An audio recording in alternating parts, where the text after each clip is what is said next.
નમસ્કાર, નિર્માણ ન્યૂઝની વિશેષ રજૂઆત ઝીરો અવર કાર્યક્રમ સાથે હું છું યજ્ઞ ત્રિવેદી. દર્શક મિત્રો, આજે ઝીરો અવર કાર્યક્રમમાં વાત કરવાની છે કે એક બાજુ જે રીતે 5 રાજ્યોની વિધાનસભાની ચૂંટણીનું આયોજન થયું હતું ને ત્યારબાદ જે પરિસ્થિતિ નિર્માણ થવા પામ્યું છે, હવે રિઝલ્ટને લઈને ક્યાંક અત્યારે તો ચર્ચા વિચારણા યથાવત જોવા મળતી હોય છે, પરંતુ તેની પહેલાં એક્ઝિટ પોલ અત્યારે તો જે સામે આવી રહ્યા છે ને એક્ઝિટ પોલમાં અત્યારે તો ક્યાંક જે કોંગ્રેસની સરકાર અમુક જગ્યાએ બની રહી છે, બીજી બાજુ ભારતીય જનતા પાર્ટી આગળ આવી રહી છે. ઉત્તર પ્રદેશને લઈને પણ અત્યારે તો જે પરિસ્થિતિ યથાવત જોવા મળતી હોય તેવું તો નથી જોવા મળતું. અમુક સીટો અત્યારે તો ઘટી રહી છે તેવી પણ શક્યતાઓ છે. તો બીજી બાજુ પંજાબને લઈને આમ આદમી પાર્ટી અત્યારે તો સરકાર બનાવી રહી હોય તેવું સ્પષ્ટપણે જોવા મળી રહ્યું છે. એક્ઝિટ પોલને લઈને ચર્ચા વિચારણા કરીશું. આ ચર્ચા વિચારણા કરવા માટે અમારી સાથે જોડી ગયા છે ડોક્ટર પ્રદીપ મલિક કે જેઓ રાજકીય વિશ્લેષક છે, હર્ષवर्धन पांडे के जो राजकीय विश्लेषक है. जी, आप बने सौदी बोला तो स्वागत है. सवाल आपको कि जिस तरीके से एग्जिट पोल सामने आ रहे हैं पंजाब के लिए आप क्या कहना चाहेंगे, क्योंकि पंजाब में ना तो कांग्रेस ना आम आदमी पार्टी ना कांग्रेस ना बीजेपी, आम आदमी पार्टी सरकार बना रही है. देखिए, एग्जिट पोल के बारे में यज्ञ भाई ये कहना है कि कई बार आपके एग्जिट पोल बिल्कुल सही साबित होते हैं, कई बार आपके गलत भी साबित होते हैं. पश्चिम बंगाल में हमने देखा सारे exit poll Bharatiya Janata party को प्रचंड बहुमत दिला रहे थे, लेकिन आपने देखा कि किस तरह से एग्जिट पोल औधे मुंह गिरे. तो कई बार ये सही भी साबित हो जाते हैं. दूसरा, आपका किस तरीके का आपने किस तरह की मेथोडोलॉजी अपनाई है, कितने का सैंपल साइज लिया है, किस तरीके का सर्वे किया है, इस पर भी चीजें बहुत हद तक निर्भर करती हैं. लेकिन जहां तक आपने पंजाब की बात की, तो पंजाब में पिछले बार भी हमने देखा था कि आम आदमी पार्टी को सरकार बनाते हुए दिखा रहे थे एग्जिट पोल, लेकिन हमने देखा कि कैप्टन अमरिंदर जो है दोबारा से जो है वहां पर मुख्यमंत्री बन जाते हैं. तो इस बार एक बात आपको माननी पड़ेगी, कहीं ना कहीं कांग्रेस की जो आपसी रस्साकशी चली, चन्नी और सिद्धू के बीच जो अंतर्विरोध सामने आए, जिस तरीके से कैप्टन अमरिंदर सिंह ने कांग्रेस का दामन छोड़कर अपनी अलग पार्टी बना ली, तो उसके बाद से वहां पर स्थितियां बदली हैं और आम आदमी पार्टी वहां पर अच्छी स्थिति में जाती दिखाई दे रही है. हमने पिछले बार देखा था कि मालवा एक ऐसा अंचल है पंजाब के अंदर जहां पर आम आदमी पार्टी ने बहुत अच्छा परफॉर्मेंस दिया, लेकिन इस बार उसी मालवा अंचल से 10 विधायक जो है वो छोड़कर दूसरी पार्टियों में चले गए. लेकिन कहीं ना कहीं संगठन के तौर पर आम आदमी पार्टी यहाँ पर जो है मजबूत होती हुई दिखाई दे रही है, इसमें कोई बड़ी बात नहीं. लेकिन भारतीय जनता पार्टी बहुत अच्छी स्थिति में तो वहां पर नहीं है. कहीं ना कहीं वो कैप्टन अमरिंदर और जो ढींढसा की पार्टी है वो कहीं ना कहीं उसके साथ कोशिश कर रही है. एक तरफ अकाली और दूसरा बसपा का गठबंधन है जो अपना अलग तरह से काम कर रहा है, और कहीं ना कहीं कांग्रेस भी है. और आज मैं आपको बता दूं कि अमित भाई शाह की जो है वो मुलाकात होती है चन्नी से, तो कहीं ना कहीं यहाँ पर एक अलग स्थिति बन रही है और plan A, plan B, plan C, तीनों पर काम करने की कोशिश कर रहे हैं. हर्षवर्धन जी, पहली बार ऐसा हुआ है कि बीजेपी और कांग्रेस मिल रही है, ऐसा रिजल्ट के पहले पहली बार ऐसा हुआ है. बिल्कुल. और कहीं ना कहीं मैं आपको बता दूं, अब भारतीय जनता पार्टी भी इस बात को समझ रही है कि कैसे वो आम आदमी पार्टी को रोके. इसकी दिशा में जो है plan B, plan C, plan A सब पे काम हो रहा है. और आप तो जानते हैं कि भारतीय जनता पार्टी जो है वो चाहती है कहीं पर भी सत्ता आए उसकी पूरी नजर रहती है, किसी तरीके से जोड़ तोड़ करें, आप कुछ भी करें, हमें तो साफ सरकार बनानी है. ये आपने देखा होगा 2014 के बाद से एक नई परिपाटी देश के अंदर शुरू हुई है, और मुझे लगता है कि यहाँ पर कैप्टन अमरिंदर जो है वो सबसे बड़ा रोल पर्दे के पीछे जो है वो खेल रहे हैं. उनकी कोशिश ये है कि जिस तरीके से उनका जो है उनको अलग करने की कोशिश की गई, उनके हाथ से कमान छीनी गई, तो कहीं ना कहीं कैप्टन अमरिंदर ये चाह रहे हैं कि कैसे वो कांग्रेस को यहाँ पर डैमेज करें. तो सभी संभावनाओं पर काम हो रहा है, और चरणजीत सिंह चन्नी और अमित भाई शाह की मुलाकात को मैं इसी रूप में देख रहा हूँ व्यक्तिगत तौर पर. जी प्रदीप जी, कई रीते જોઈ રહ્યા છો આપ પંજાબના એક્ઝિટ પોલને? એક્સપેક્ટેડ લાઈન ઉપર છે યજ્ઞભાઈ. જે રીતે કોંગ્રેસમાં સીએમ ફેઝ બનવા માટે રસાકસીથી નવજોત સિદ્ધુ અને ચરણજીતસિંહ ચન્ની વચ્ચે લોકો ડિડન્ટ નો, એ લોકોને ખ્યાલ નહોતો કે કોને વોટ આપીએ અને શાના માટે કોને આપવાને વોટ આપીએ.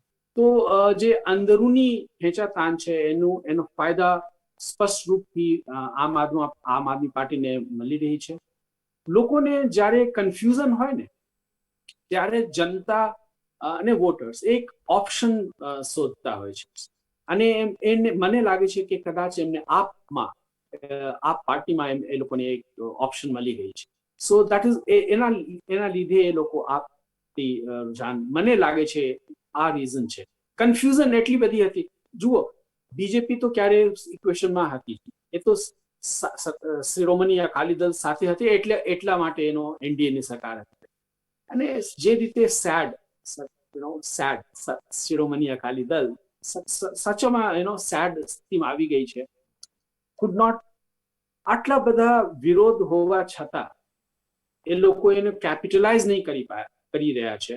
અંદર પાર્ટી કોંગ્રેસ લડી રહી છે અને સેડ એને કેપિટલાઇઝ નથી કરતું. તો આ વિચારવું જેવી વાત છે કે એનું લીડરશિપ ક્યાં છે. જે પ્રકાશસિંહ બાદલની જે દૂરદર્શિતા હતી અને જે ઇન્ટેલિજન્સ હતી એ સુખબીર બાદલ આઈ થિંક એમને હજી થોડીક વાર લાગશે આ લેગેસી અર્ન કરવામાં.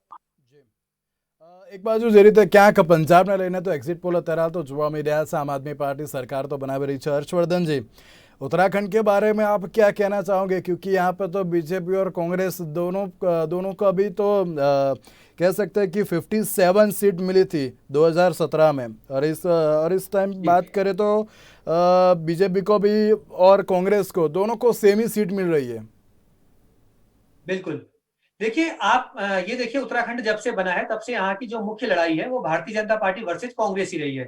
और 5-5 साल बाद यहाँ सरकारें बदल जाती हैं. आप ये 2009 नवंबर 2000 के जब से राज्य का गठन हुआ है उसके बाद से ये ट्रेंड देख रहे हैं.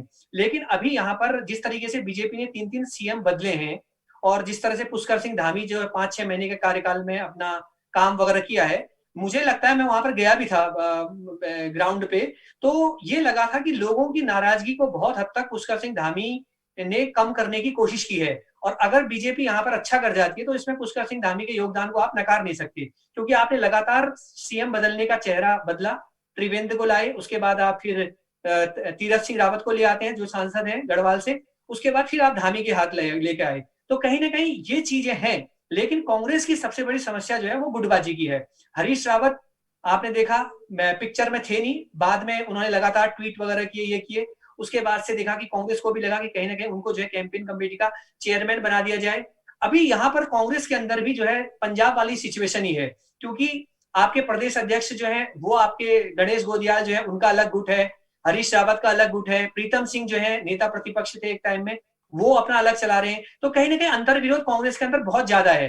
तो ये चीजें अगर देखें, इनको आप एनालाइज करें, तो ये लगता है कि फाइट तो नेक टू नेक है. लेकिन कहीं ना कहीं मैं आपको बता दूं, कैलाश विजयवर्गीय जो है वो सक्रिय हो गए हैं कल से उत्तराखंड के अंदर. और आपने देखा होगा कि 2016 में जब हरीश रावत की सरकार पे संकट आया था तो उसकी पटकथा भी जो स्क्रिप्ट जो है कैलाश विजयवर्गीय ने ही लिखी थी यहाँ पर. तो कहीं ना कहीं यहाँ पर सबसे बड़ी चीज जो है, छोटे राज्यों में हार का मार्जिन जो है बहुत कम होता है. और इस बार मैं आपको बता दूं, उत्तराखंड के अंदर बागी भी जो है किंग मेकर बनने जा रहे हैं. अगर 10 या 12 बागी जो है वो आपके निर्दलीय जो है वो जीत जाते हैं तो कहीं ना कहीं ये किंग मेकर होंगे यहाँ पर. तो ये कांग्रेस के साथ जाएंगे या भारतीय जनता पार्टी ने अपनी तरफ लाने का प्रयास करेगी. तो यहाँ पर भी हर तरह के प्लान पर काम हो रहा है, चाहे कांग्रेस हो चाहे बीजेपी हो, वो प्लान ए प्लान बी सब पर काम कर रही है. और कहीं ना कहीं मुझे लगता है कि अगर ऐसी स्थिति आई 30-32 जैसा खंडूरी जी के टाइम में हुआ था, 31 भाजपा लेके आई थी, 32 आपकी कांग्रेस में अटक गई थी, तो कहीं ना कहीं ऐसी सिचुएशन बनती है. तो यहाँ पर निर्दलीय और जो बागी हैं वो खेल प्रभावित कर सकते हैं उत्तराखंड का, क्योंकि छोटा स्टेट है. અત્યારે સવાલ એ છે કે જ્યારે સરખા પ્રમાણમાં અત્યારે તો સીટો મળી રહી છે તેને લઈને સિચ્યુએશન કેવી જોવા મળશે? પ્રદીપજી, કઈ રીતે જોઈ રહ્યા છો આપ પણ? કારણ કે જ્યારે એક જ ફેઝમાં આખું ઇલેક્શન થઈ ગયું હતું, ક્યાંક એક અસર એ પણ થઈ હશે કે 3 સીએમ અત્યારે તો બદલાયા, ક્યાંક ત્યાંના લોકો અત્યારે તો કન્ફ્યુઝનમાં હશે કે ના અમારા સીએમ કયા છે, પહેલાં અમને જોવા દો પછી અમે તમને કહીશું. એ પ્રકારની પણ ક્યાંક સિચ્યુએશન જોવા મળી હતી. કઈ રીતે જોઈ રહ્યા છો આપ? બિલકુલ યજ્ઞભાઈ અને હર્ષવર્ધન જીની વાતથી હું અક્ષરશઃ સહમત થાઉં છું, કેમ કે બહુ સરસ રીતે એનું એનાલિસિસ કર્યા. પણ જે પોઈન્ટ કર્યા કે બીજેપી કન્ફ્યુઝ હતી, એક પછી એક 3 સીએમ લાયા એ ટૂંકા ગાળામાં, પણ એને કોંગ્રેસ થોડી કેપિટલાઇઝ કરી શકી. પણ જે રીતે હર્ષવર્ધનજીએ કીધા કે કોંગ્રેસ પાર્ટી પોતે એટલા બધા ગુટ છે, ત્યાં એટલી બધી ગ્રુપ્સ છે અંદર એ એકબીજાને સ્પાઇક કરવા માટે એ લોકો કેટલા કામ કરે છે. રાવત સાહેબ આગળ નહીં આવે એના માટે એક જૂથ કાજ કરે, પ્રદેશ અધ્યક્ષની જૂથ કાજ કરે છે. રાવત સાહેબ એટલા ગુસ્સા થઈ ગયા હતા એક વખતે કે he was playing major role, પંજાબમાં મેજર રોલ કરતા હતા. કેપ્ટન અમરિંદરને કાઢવામાં અથવા તો કોંગ્રેસને બચાવવા બહુ મેજર રોલ કરતા હતા. એ બધું મૂકીને પરત આયા પોતાના સ્ટેટમાં પોતાની જગ્યા બરકરાર રાખવા માટે અને થયું નહીં. અગેન ફરીથી હું એ જ કહું છું, જે રીતે પંજાબમાં અંદરૂની લડાઈ હોવા છતાં, કોંગ્રેસમાં અંદરૂની લડાઈ હોવા છતાં સેડ એને કેપિટલાઇઝ નહીં કરી શક્યા, એ જ રીતે બીજેપી ઉત્તરાખંડમાં કોન્ફિડન્સની એકદમ લો હતી. એમની કોન્ફિડન્સ લેવલ બહુ જ લો હતી. ઇટ ઇઝ ઓબ્વિયસ ના, ત્રણ સીએમ બદલાયા એ લોકોએ. પણ આટલા લો કોન્ફિડન્સ હોવા છતાં, અને બે પાર્ટી, પંજાબમાં તો 3 પાર્ટી છે, બીજેપી ને લઈ લો તો 4 પાર્ટી આમે છે, પણ અહીં તો 2 જ પાર્ટી મોસ્ટલી, કોંગ્રેસ અને બીજેપી. તો પણ કોંગ્રેસ એની કેપિટલાઇઝ નહીં કરી શકે, એન્ટી ઇન્કમ્બન્સીના ફાયદા નહીં લઈ શકે, તો એ કોંગ્રેસની નબળાઈ દેખાડે છે. મોર દેન બીજેપીની વીકનેસ, હું એ કોંગ્રેસની નબળાઈ રીતે જોઉં છું ઉત્તરાખંડમાં જે થઈ રહ્યા છે અત્યારે એઝ ઓફ નાઉ. પણ શરૂઆત ફરીથી કહી દઈએ યજ્ઞભાઈ, જે હર્ષવર્ધનજીએ કીધા શરૂઆતમાં, એક્ઝિટ પોલ છે, એક્ઝેક્ટ પોલ નથી. આવા પોલ્સ એક્ઝેક્ટ ક્યારે 10મી માર્ચે જ સામે આવશે. એક્ઝેક્ટ પોલ અત્યારે ના કહી શકાય. પ્રદીપજી, સાથે જ આપણે મણિપુરની વાત કરીએ. મણિપુરમાં પણ જે પ્રમાણે 28 સીટો ભાજપની પાસે હતી, 31 જેટલો બહુમત છે, ભાજપે સરકાર બનાવી હતી. મણિપુરમાં ફરી એકવાર બીજેપી સરકાર બનાવવા જઈ રહી છે, તેવા પણ અત્યારે તો જે સમાચાર સામે આવી રહ્યા છે. આમ આદમી પાર્ટી પણ અત્યારે તો ક્યાંક એન્ટર થઈ રહી હોય તો સ્પષ્ટપણે જોવા મળી રહ્યું છે. કઈ રીતે જોઈ રહ્યા છો આપ મણિપુરને? મણિપુરમાં જુઓ, ભાજપે જે રીતે નોર્થ ઇસ્ટ ઉપર ધ્યાન કેન્દ્રિત કરી છે, મને નથી લાગતું કે કોઈ પાર્ટી છેલ્લા 2-1 દાયકામાં ધ્યાન આપ્યા હોય નોર્થ ઇસ્ટ ઉપર, આખા ઈશાન પ્રદેશ ઉપર. તો ભાજપે બહુ જ એક્ટિવ છે, અને રિમેમ્બર, નોર્થ ઇસ્ટમાં બહુ કામ કર્યા છે ભાજપે. અને મણિપુરમાં હું વાંચતો હતો કે ત્યાં ટ્રેન નથી, અને હવે એ લોકો ટ્રેન ત્યાં લઈ ગયા છે, ગુડ્સ ટ્રેન ત્યાં પહોંચે છે. ડેવલપમેન્ટની કામ થઈ છે મણિપુરમાં, અને એના ફાયદા ભાજપને ચોક્કસ મળી રહ્યા છે. અને એના લીધે જ હું જોઉં છું કે એ લોકો રિટેન કરી રહ્યા છે, કેમ કે એનું નજર ત્યાં છે. એ લોકો નોર્થ ઇસ્ટના પોતાના જે સ્ટેટ્સમાં એ લોકો છે, એ પોતાની હાથથી એ લોકો જવા નહીં દે, અને એ સ્પષ્ટ દેખાઈ રહ્યા છે. અત્યારે જે રુઝાન છે, અત્યારે જે રિઝલ્ટ આવી રહ્યા છે. बिल्कुल हर्षवर्धन जी, मणिपुर की अगर हम बात करें तो मणिपुर में फिर एक बार बीजेपी सरकार बरकरार है, क्या कहेंगे आप उसके बारे में? बिल्कुल, जैसा प्रदीप जी ने कहा, उनकी बात से मैं पूरी तरह से सहमत हूं. आप ये देखिए कि जब से नरेंद्र मोदी प्रधानमंत्री बने हैं, उसके बाद से भारतीय जनता पार्टी का पूरा फोकस जो है वो नॉर्थ ईस्ट की तरफ रहा है. काफी डेवलपमेंट के काम जो है इस केंद्र सरकार के द्वारा किए गए थे, आप नकार नहीं सकते हैं. और ये भी देखिए कि राज्यों में जितना भी वोट आपको मिल रहा है वो सब नरेंद्र मोदी सरकार की योजनाओं के रूप में ही मिल रहा है. आप उत्तर प्रदेश में देखिए, योगी की योजनाएं भले ही उतनी कारगर साबित नहीं हुई हो, लेकिन कहीं ना कहीं केंद्र की योजनाएं जो है 60 से 70%, आप 75% कहिए, कहीं ना कहीं उनका प्रभाव दिखता है. वो पूरा मणिपुर के अंदर जो है नजर आ रहा है. और अगर यहाँ पर भारतीय जनता पार्टी अपनी सत्ता रिटेन करने में कामयाब हो पाती है, तो इसमें बहुत बड़ा रोल जो है वो प्रधानमंत्री नरेंद्र मोदी और केंद्र सरकार की योजनाओं का रहेगा, जिसने आम आदमी के जीवन में खुशहाली लाई है. उसको भी एक आस है नॉर्थ ईस्ट के लोग, व्यक्ति को, कि उसके एरिया का, उसके क्षेत्र का, उसके प्रदेश का जो है वो विकास हो सकता है, वो केंद्र सरकार कर सकती है. कहीं ना कहीं वोटर के मन में एक ये भी कॉन्सेप्ट है कि अगर राज्य में और केंद्र में दोनों जगह आपकी एक सरकार होगी डबल इंजन की, जिसकी बात प्रधानमंत्री मोदी अक्सर किया करते हैं, तो कहीं ना कहीं विकास जो है बहुत तेजी के साथ स्मूथली आगे बढ़ता है. और केंद्र की योजनाएं तो आगे बढ़ती है, साथ राज्य की योजनाएं भी आगे बढ़ती हैं. तो ये वही वोटर के मन में एक है सवाल, जिसको देकर वो देख रहा है अपना वोट. जी बिल्कुल. जी જગભાઈ, હું એક જ પોઈન્ટ એનો એડ કરવા માંગુ છું. નોર્થ ઇસ્ટમાં, આખા નોર્થ ઇસ્ટમાં ઓલમોસ્ટ દરેક રાજ્યમાં આર્મ્ડ ફોર્सेस ડિસ્ટર્બ્ડ એક્ટ એરિયા એક બહુ મોટું, ઇટ્સ અ વેરી બિગ મુદ્દા છે ત્યાં. અને જો ભાજપે અથવા તો કોઈ જે કઈ પાર્ટી હોય કેન્દ્રમાં, એમાં સિક્યુરિટી, ભારતના સિક્યુરિટીની સવાલ છે આમાં. પણ જે કોઈ કેન્દ્રમાં જે કોઈ પાર્ટી હોય, જો એ પોઈન્ટને થોડી સિમ્પેથીથી અથવા થોડી સેન્સિટિવિટીથી થોડી એને હેન્ડલ કરે, તો બહુ જ મોટા ફાયદા એમને થઈ શકે છે પોલિટિકલી. ભારતના સિક્યુરિટીના ઉપર એના શું અસર થશે એ કોઈ બીજા દિવસે ચર્ચા કરી શકીએ અમે લોકો, પણ પોલિટિકલી એનું બહુ ફાયદો થઈ શકે. અને Manipur is also one of those affected states. Almost entire north east છે. જો એ આફસાને થોડીક સેન્સિટિવિટીથી હેન્ડલ કર્યા હોત તો ભાજપાને કદાચ એનાથી પણ વધારે ફાયદા થઈ. બિલકુલ બિલકુલ. પ્રદીપજી સાથે એ પણ પ્રશ્ન કે જ્યારે આપણે મણિપુરની તો વાત કરી કે ફરી એકવાર ભાજપ સરકાર બનાવી રહી છે, ગોવામાં જે રીતે ભાજપની સરકાર છે અત્યારે, પ્રમોદ સાવંત ચીફ મિનિસ્ટર છે, મનોહર પર્રિકરના જે પુત્રને ક્યાંક અત્યારે તો જે ટિકિટ આપવાની જે વાત હતી પણ તે પણ ન જોવા મળી, ક્યાંક તેઓ અપક્ષ પતિ અત્યારે પણ લડી રહ્યા છે.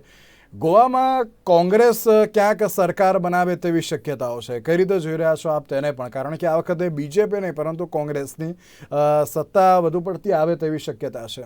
નો ડાઉટ કે એક્ઝિટ પોલ નથી, એક્ઝિટ પોલ છે હજુ સુધી તો. આઉટ એન્ડ આઉટ બીજેપીના ફેલિયર, આઉટ એન્ડ આઉટ બીજેપીના ફેલિયર. ત્યાં એ લોકો હેમ કરીને એની વે લાસ્ટ ટાઈમ એ લોકોએ સરકાર રચી દીધા, એમને પાસે સંખ્યા નથી. કોંગ્રેસના ગલતી, Congress they were so slow કે બીજેપી જઈને સરકાર, અને આ વખતે એના ઉપર બિલ્ડ કરીને, મનોહર પર્રિકરના લેગેસીના ઉપર બિલ્ડ કરીને ગોવામાં ભાજપે પોતાના સ્થિતિ વધારે સ્ટ્રોંગ કરી શક્યા. પણ એટલા બધા બીજા પાર્ટીથી લઈને આવ્યા, અને બીજા પાર્ટી કયા? મહારાષ્ટ્રવાદી ગોમંતક પાર્ટી, કોંગ્રેસ પાર્ટીના ધારાસભ્યોને લઈને આવ્યા સરકાર બનાવવા માટે કે એ લોકો કમિટેડ હતા કે એમને ટિકિટ આપવી જ પડે. પાનજીની વાત કરો, જ્યાં મનોહર પર્રિકરના દીકરા he wanted to fight election from there, he wanted to, પણ એ લોકો એમને નહીં આપી શક્યા કેમ કે ત્યાંના જે કોંગ્રેસમાંથી આવ્યા હતા, જે વિધાયક આવ્યા હતા, એમના they were committed to it. સો લોકો જુએ છે કોણ શું કરી રહ્યા છે, અને ધેટ્સ ધ રીઝન કોંગ્રેસ પાસે હતી ઓલમોસ્ટ ગોવા, કોંગ્રેસ પાસે જઈ રહી છે ગોવા. આઉટ એન્ડ આઉટ બીજેપીના કમી હું જોઉં છું. બિલકુલ. અત્યારે તો જે રીતે એક્ઝિટ પોલ તો જે પ્રમાણે સામે આવી રહ્યા છે તેની સાથે એક્ઝિટ પોલ ઉપર ચર્ચા વિચારણા યથાવત રાખીશું. સમય થયો છે એક વિરામનો.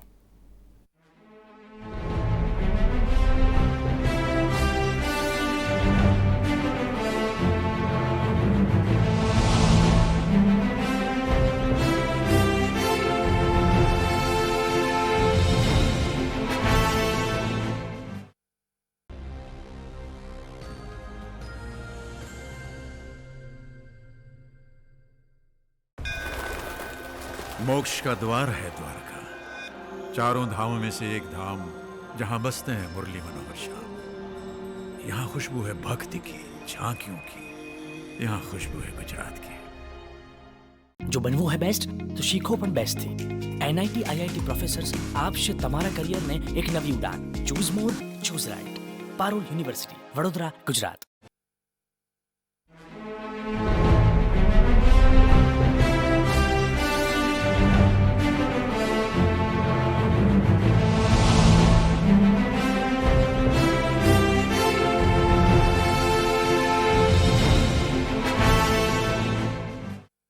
નમસ્કાર વિનામત, ફરી એકવાર આપનું સ્વાગત છે. આપણે જે રીતે એક્ઝિટ પોલ 2022ને લઈને ચર્ચા વિચારણા કરી રહ્યા છે, 5 રાજ્યોની વિધાનસભાની ચૂંટણીને લઈને જે એક્ઝિટ પોલ સામે આવ્યા છે, હर्षवर्धन पांडे અને डॉक्टर प्रदीप मलिक के जो राजकीय विश्लेषक છે આપણી સાથે જોડાયેલા છે. हर्षवर्धन जी, जिस तरीके से अगर हमने पंजाब की बात की, मणिपुर की बात की, उत्तराखंड की भी बात की, अब बात करते हैं गोवा की. गोवा में इस बार बीजेपी की सरकार बरकरार नहीं मगर कांग्रेस सरकार बनाने जा रही है, कैसे देख रहे हैं आप इसको? जी बिल्कुल, जैसा कि प्रदीप जी कह रहे थे उनकी बात से पूरी तरह से सहमत हूँ. यहाँ पर कहीं ना कहीं एंटी इनकम्बेंसी है, और दूसरा आपके पास कोई एक ऐसा चेहरा नहीं है. आपने देखा कि गोवा में भारतीय जनता पार्टी का जितना भी संगठन खड़ा हुआ, जितना भी कैडर हुआ, उसमें मनोहर पर्रिकर का बहुत बड़ा योगदान है. और आपने देखा होगा कि इस बार तो उनको बिल्कुल साइड लाइन ही कर दिया. हालांकि वो हमारे बीच नहीं है, लेकिन अगर शायद होते तो बीजेपी के पास एक बहुत बड़ा गेम चेंजर हो सकता था, क्योंकि आम आदमी के वो मुख्यमंत्री थे. जिस तरह की उनकी योजनाएं चलती थी, सबका साथ सबका विकास, जिसकी बात भारतीय जनता पार्टी अक्सर किया करती थी, वो इसी राजनीति के प्रतीक थे. और शायद ही बीजेपी को कोई ऐसा चेहरा वहां पर गोवा के अंदर मिल जाए मनोहर पर्रिकर जैसा। प्रमोद सावंत भी हैं, लेकिन कहीं ना कहीं वो करिश्मे की उम्मीद भारतीय जनता पार्टी अगर उनसे लगाए कि मनोहर पर्रिकर की तरह वो कर पाए, तो वो कर पाना थोड़ा सा मुश्किल है। तो कहीं ना कहीं बीजेपी के सामने ये एक बहुत बड़ा चैलेंज है, और यहाँ पर वोटर भी इस चीज को समझ रहा है। और कांग्रेस, जैसा कि प्रदीप जी कह रहे थे, उनकी बात से सहमत हूँ, यहाँ पर मजबूत स्थिति में इस बार दिखाई दे रही है। और अन्य दल भी जो है वो भी शायद, मेरे को लगता है, अगर मेजोरिटी जो है हंग असेंबली या इस तरह की नौबत आए, तो भाजपा के बजाय वो कांग्रेस के साथ जाना ज्यादा पसंद करेंगे, मुझे ऐसा लगता है गोवा के अंदर। બિલકુલ, એક બાજુ જે રીતે ક્યાંક ગોવામાં જે કોંગ્રેસની સરકાર તો સામે આવી રહી છે, તેની સાથે હવે વાત કરવા જઈ રહ્યા છે સૌથી મહત્વનું રાજ્ય, સ્ટેટ, એટલે કે ઉત્તર પ્રદેશ, જે ઘણીવાર આપણે ચર્ચા વિચારણાઓ જોવા મળી હતી કે મોદી હે તો મુમકિન હે, UP plus Yogi equal to ઉપયોગી, ઘણી બધી ચર્ચા વિચારણાઓ જોવા મળી. કાશી કોરિડોરનું જે રીતે ઉદ્ઘાટન કર્યું, ત્યારબાદ વડાપ્રધાન નરેન્દ્ર મોદીનો જે રોડ શો વારાણસીમાં જોવા મળ્યો હતો, આ તમામ પરિસ્થિતિમાં હવે એક્ઝિટ પોલમાં ક્યાંક બીજેપી ફરી એકવાર સરકાર તો બનાવી રહી છે, પરંતુ सीट અમુક ઘટી રહી है તેવી अनुमान જોવા મળી રહ્યું છે. હર્ષवर्धन जी, कैसे देख रहे हैं आप यूपी को? क्योंकि UP plus Yogi equal to उपयोगी, मगर इस उपयोगी में कहीं पे ऐसा लग रहा है कि नहीं, सीट थोड़ी सी कम हो रही है. जी बिल्कुल लग रहा है। देखिए, कहीं ना कहीं ये थोड़ा एंटी इनकम्बेंसी भी रहती है। कहीं ना कहीं आपने देखा होगा कि किसान आंदोलन का जो प्रभाव है वो भी जो है यूपी के अंदर है, जो पश्चिमी उत्तर प्रदेश वाला इलाका है, जो जाट बेल्ट है, वहां पर भी देखा जा सकता है। तो बीजेपी ने हर तरह की कोशिश की है, लेकिन कहीं ना कहीं जो राम है वो भी जो है बीजेपी के एजेंडे में है। हालांकि अदालत का जो फैसला आया था सुप्रीम कोर्ट का, क्योंकि राम के नाम के बिना तो बीजेपी अधूरी है उत्तर प्रदेश में। और काशी कॉरिडोर जिस तरह की बात की गई, वो भी यहाँ जाति राजनीति को रंग देने की भी कोशिश की गई, पोलराइजेशन हर तरह से करने की बीजेपी के द्वारा यहाँ पर कोशिश की गई है। लेकिन सहेंगे जो सीटें कम हुई है, इसमें सबसे बड़ा असर जो मुझे लगता है, जो दूसरे दल से भारतीय जनता पार्टी में नेता आए थे, केशव प्रसाद, ये स्वामी प्रसाद मौर्य वगैरह हो गए, ठीक है, इसके अलावा दारा सिंह हो गए, ये इस तरह के जो नेता ठीक चुनाव से पहले दूसरे दल में चले गए, तो कहीं ना कहीं इससे जो है पार्टी को थोड़ा सा नुकसान होता है, यहाँ पर दिखाई देता है। और कहीं ना कहीं मुझे ऐसा लगता है कि योगी की छवि तो अच्छी है, आप देखिए विश्वसनीयता भी उनकी है, ईमानदारी भी है, वो एक अच्छे प्रशासक हैं, लॉ एंड ऑर्डर जो है वो एक बहुत बड़ा मुद्दा उत्तर प्रदेश के अंदर है, जिस पर भी बहुत बड़े पैमाने पर यहाँ पर वोट पड़ा है। तो कहीं ना कहीं मुझे ये लगता है कि उत्तर प्रदेश में योगी जो है उपयोगी है, और भारतीय जनता पार्टी राम को भी भुना रही है, यहाँ पर काशी कॉरिडोर को भी, विकास को लेकर भी बात हो रही है, जातिवादी राजनीति को भी साधने की कोशिश की जा रही है। लेकिन कहीं ना कहीं जो विधायक हैं उनकी छवि भी बहुत बड़ी है, क्योंकि आपने देखा होगा कि अभी कुछ समय पहले विधानसभा के अंदर करीबन 150 से ज्यादा विधायक जो है परेशान हो गए थे। वो साहब कह रहे थे कि हमारे इलाके में जो है काम ही नहीं हो पा रहे हैं, नौकरशाही जो है अड़ंगा उसमें लगा रही है, कई तरह की बातें हैं। तो कहीं ना कहीं विधायकों की भी छवि है, और पार्टी ने बड़े पैमाने पर 100 से 150 लोगों का टिकट काटने की बात भारतीय जनता पार्टी एक समय कर रही थी, लेकिन अभी देखा कि इतने बड़े पैमाने पर उसने टिकट वहां पर नहीं काटा। तो कहीं ना कहीं ये भी एक प्रभाव है। लेकिन सबसे बड़ी बात यह है यज्ञ भाई कि दिल्ली का रास्ता जो है वो यूपी से होकर जाता है। आपका कमल खिलना चाहिए, भले ही जो है आपके पास सीटें कम हो जाएं, उतनी प्रचंड बहुमत आपके पास नहीं आए, लेकिन आप सरकार तो बना रहे हैं, ये बहुत बड़ी बात है। और उत्तर प्रदेश अगर आप फतह करने में कामयाब हो पाते हैं, जाहिर सी बात है दिल्ली आपके लिए आसान होगा। और 2022 का जो ये सेमीफाइनल है, ये भारतीय जनता पार्टी की संभावनाओं को बहुत हद तक 2024 में प्रभावित करेगा, क्योंकि यूपी और बिहार एक ऐसे राज्य हैं जो सरकार बनाते हैं। इस बार ऐसा लग रहा है कि ये जो यूपी का जो रिजल्ट है वो पीएम मोदी को दिल्ली तक ले जाएगा, लगता है, क्योंकि अभी तो फिलहाल कोई लगता है, अभी कंफर्मेशन नहीं कह सकते। नहीं, कंफर्मेशन ही है, क्योंकि फिलहाल तो बीजेपी के पास मोदी है और योगी यहाँ है, डबल इंजन है, तो जाहिर सी बात है विकास के काम भी होंगे। बीजेपी ने इसको जो है फोकस किया है। और मैं बताऊं कि सुरक्षा का मुद्दा जो है बहुत बड़ा है। एक दौर था यूपी के अंदर, आप देखें मुख्तार अंसारी वगैरह इस तरह के, मतलब कई तरह के लोग जो हैं, उनके आतंक से लोग परेशान थे। आप रात को जो है महिलाएं जो है अपने घरों से बाहर नहीं निकल पाती थी, आपका पर्स चोरी हो जाता था, चेन स्नैचिंग की घटनाएं होती, इस पर बहुत हद तक रोक लगी है। और मुझे लगता है कि बिहार के अंदर जिस तरह से बड़े पैमाने पर मोदी ने गेम चेंज किया है और महिलाओं ने अपनी महिलाओं का बड़ा वोट बैंक जो है वो मोदी भाजपा के साथ गया है, ऐसा उत्तर प्रदेश के अंदर भी लगता है, क्योंकि एक सुरक्षा बहुत बड़ा मुद्दा है। और मुझे लगता है कि महिलाओं ने जो अपना वोट किया है वो इसी को दिया है, लॉ एंड ऑर्डर को लेके। लॉ एंड ऑर्डर वहां पर एक बहुत बड़ी समस्या है, और बहुत हद तक माफिया, इस पर रोक लगाने का काम योगी ने किया है उत्तर प्रदेश के अंदर। બિલકુલ, અત્યારે તો ઘણું જે કહી શકાય વિકાસના કામોને લઈને તો ક્યાંક ચર્ચા વિચારણા જોવા મળી હતી. પ્રદીપજી, આપ કઈ રીતે જોઈ રહ્યા છો યુપીને? કારણ કે એક સમયે એક એવી પણ વાત હતી કે જે વડાપ્રધાન નરેન્દ્ર મોદીનું જે પીએમઓ એ દિલ્હીમાં તો છે, પ્લસ સાથે યુપીમાં પણ હોય, તેવા પ્રમાણે અત્યારે તો ત્યાં ઘણી બધી બેઠકો, સભાઓ જોવા મળતી હતી. ક્યાંક ચર્ચા વિચારણાઓ પણ એવી જોવા મળતી હતી કે હવે યુપી બીજું પીએમઓ બનવા અત્યારે તો જઈ રહ્યું છે. તેમ કઈ રીતે જોઈ રહ્યા છો આપ ઉત્તર પ્રદેશના એક્ઝિટ પોલને? બરાબર યજ્ઞભાઈ, આપ બરાબર કહેતા કે યુપી પીએમઓ બનવા જઈ રહી છે. હર્ષવર્ધનભાઈ બહુ સરસ રીતે એનો આપને વિશ્લેષણ આપ્યું છે. આઈ જસ્ટ એડ એક પોઈન્ટ એમાં હું એડ કરીશ કે અખિલેશ યાદવને પણ થોડી ક્રેડિટ આપવી જોઈએ. બહુ સરસ ફાઇટ આપ્યા છે. આખા યુપી જે અમારા યોગી આદિત્યનાથ છે, એનો બહુ સ્ટ્રોંગ ચીફ મિનિસ્ટર છે, બહુ કડક પગલા લે છે અને he acts અને he reacts very massively.